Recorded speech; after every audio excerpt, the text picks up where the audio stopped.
En direct sur Grand Lille TV, l'heure de parler sport et de football pour cette première partie des résultats du week-end. Alors notre consultant Guillaume Van der Schaak nous a donc rejoint et on va commencer par le LOSC, les Lillois qui affrontaient Toulouse et qui ont dit adieu certainement à l'Europe. Ouais, c'est même sûr, les Lillois qui avaient pourtant le match en main à Toulouse avec une belle domination, 60% de possession, ils ont joué 720 ballons contre seulement 480 pour les Toulousains.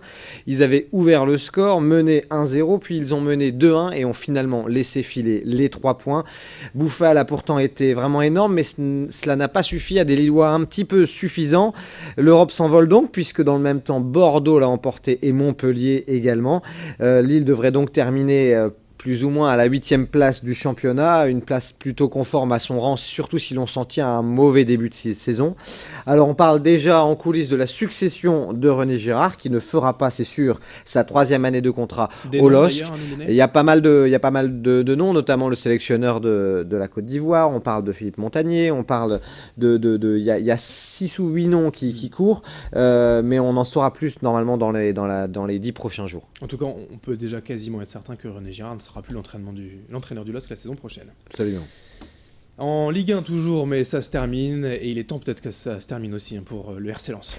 Ouais, les journées se suivent et se ressemblent pour le Racing Club de Lens, qui joue bien, joue pas mal, pourrait jouer la victoire, pourrait en tout cas au moins s'en sortir avec le point du nul, et malheureusement à la fin c'est le Racing Club de Lens qui perd. C'est un petit peu le même scénario qui se répète de journée en journée. Ils ont pourtant bien joué, les joueurs d'Antoine Camboiré, ils tenaient un nul assez logique durant tout le match, et puis un but à la 92e minute, et le Racing a de nouveau perdu. Le chemin de croix continue donc. La question demeure, vont-ils gagner une rencontre d'ici la fin de la saison? Rien n'est moins sûr, à suivre lors de la prochaine journée. Ouais, ce serait quand même pas mal de sauver l'honneur avec une dernière victoire. Un petit mot de Ligue 2 aussi avec Valenciennes. Alors, ouais, d'autant que Valenciennes, on pensait qu'ils avaient fait le plus dur, qu'ils étaient quasiment à l'abri, quasiment maintenus en Ligue 2. Et puis, pas de défaite ce week-end pour Valenciennes, mais pas de victoire non plus. Après ce nul face à Laval, toujours pas de maintien, car si c'est fini pour Arles-Avignon et Châteauroux, l'AC Ajaccio a gagné et Orléans a fait un bon match nul. Résultat, ces deux équipes ne sont qu'à un point de Valenciennes.